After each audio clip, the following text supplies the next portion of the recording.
Hi peeps, Junction 6 here, and before I start I just want to make it clear that I am actually recording this before Alexandra and Tony do their Q&A about the Reforged. So everything I say in this might be contradicted by them, but these are my thoughts at the moment.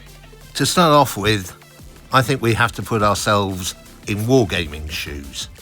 Now, Wargaming announced quite a while ago that they were going to move over to Unreal Engine 5. And everybody thought, oh great, we're going to get fantastic graphics and the physics are all going to be reworked and we'll probably get new features. It's going to be fantastic, new maps, everything. But we've got to remember, Unreal Engine is going to cost them. Now, I don't know if they have to buy a license or buy the thing or whatever, but it's not going to be cheap. That's for sure. So how are they going to get that money back? That's what we need to ask ourselves. And to do that, we need to think like Wargaming. It's not going to be popular if they start monetizing stuff or putting prices up. So what they've got to do is implement the changes which they want to put into the game, but make us think that it was our idea. Well, it's an old marketing trick. That's how they're going to do it. The test server was such a bad product, wasn't it? And we've been asked to give feedback and help them out. So when the next test comes along, they'll have made some improvements, puts them in a good negotiating position, because they can always say, look at the improvements we're making. We're doing all this for you, be fair with us and let us do something for ourselves. That is why, in my opinion, they have put so many bad things in this update. Stuff like this. This is absolute rubbish, isn't it? That these new rating battles is going to be the new thing and random battles won't mean anything. Yeah, it's just absolute rubbish. The fact that your stats are going to be gone, you're not going to have any win rate, absolute rubbish. They will keep those, no doubt about it. Because Unreal Engine does support API, and so we'll still have things like Blitz stars.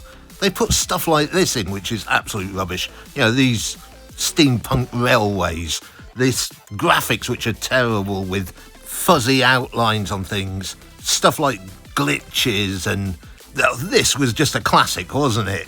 You know, this armor highlighting being the wrong way round, so you could only penetrate it when it was red. No other game would have that. They've put that in deliberately to wind us up.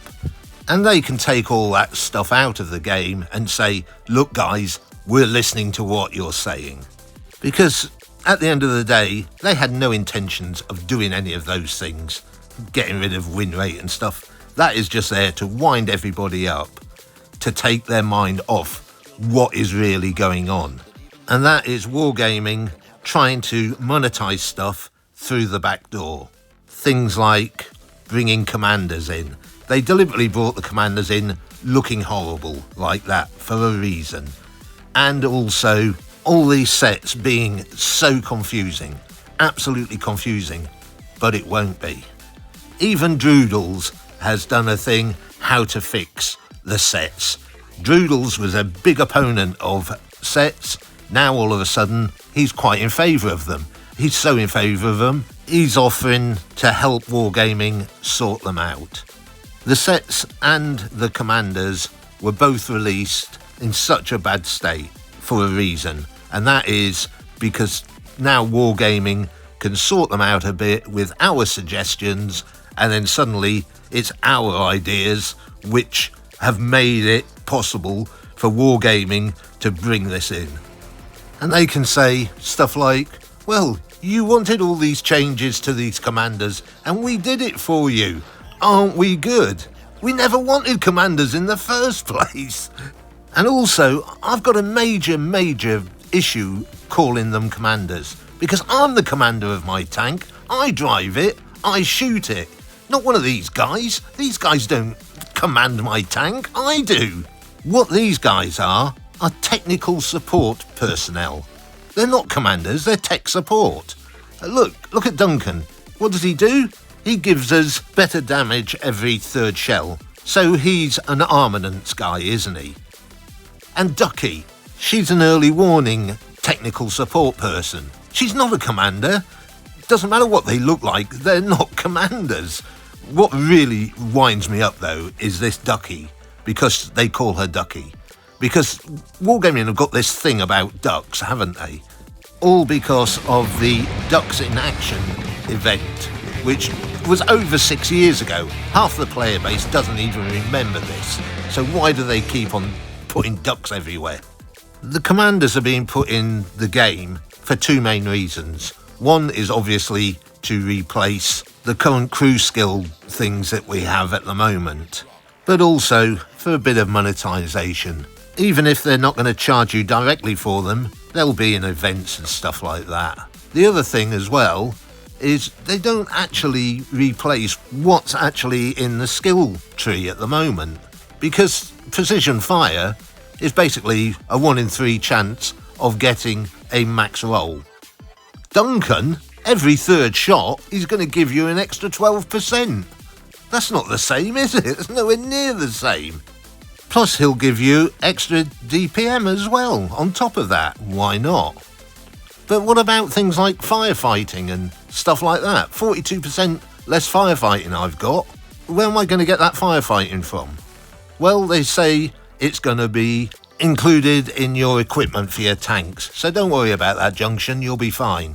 So we'll have a look at this tier 7 tank. And it is tier 7, not tier 4. They won't change that, don't worry.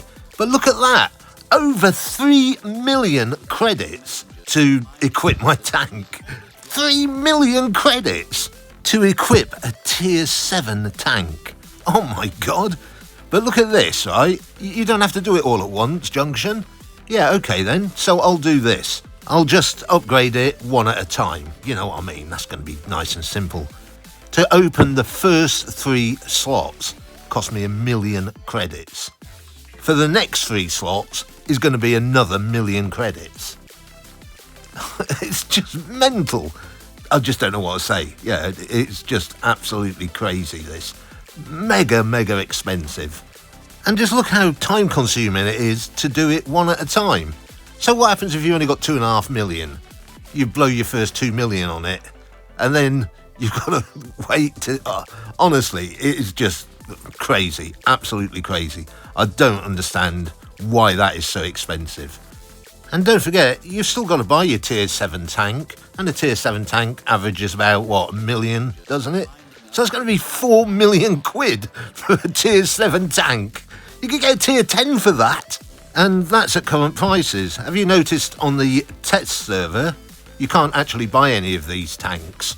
It doesn't tell you how much they cost. So obviously the prices are going to go up, aren't they? And the only way to get those coins to afford all this is to either play more games and win more battles, or maybe you could, I don't know, open some crates. They'll give you coins, won't they, probably? Or go to the store and buy some.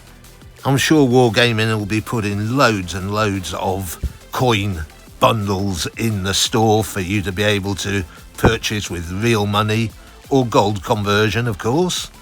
But what about these things? Sets. They will not be as complicated, guys. For a start, you won't see all 80 unless you're an experienced player. If you're a new player, you're not going to see this. And if you've got all the tanks in the set, it won't even appear, because you've already got it.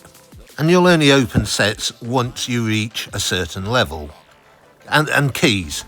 Yeah, these buying keys. People go, oh yeah, so some new player can just buy keys and get loads of tier 10s. Well, it's not going to work like that, is it?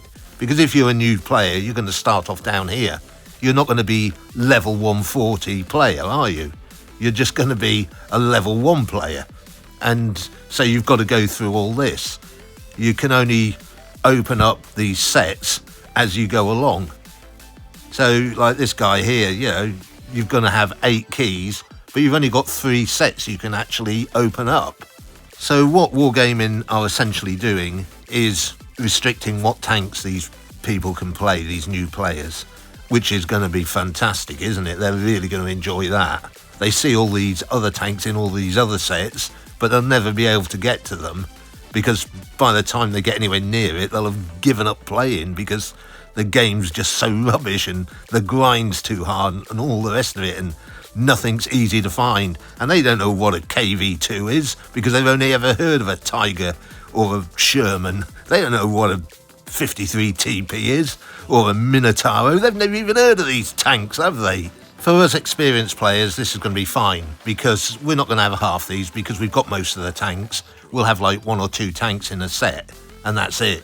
And no doubt they'll do a filter at the top so that you can put them in order of how many tanks are left in that set for you to get.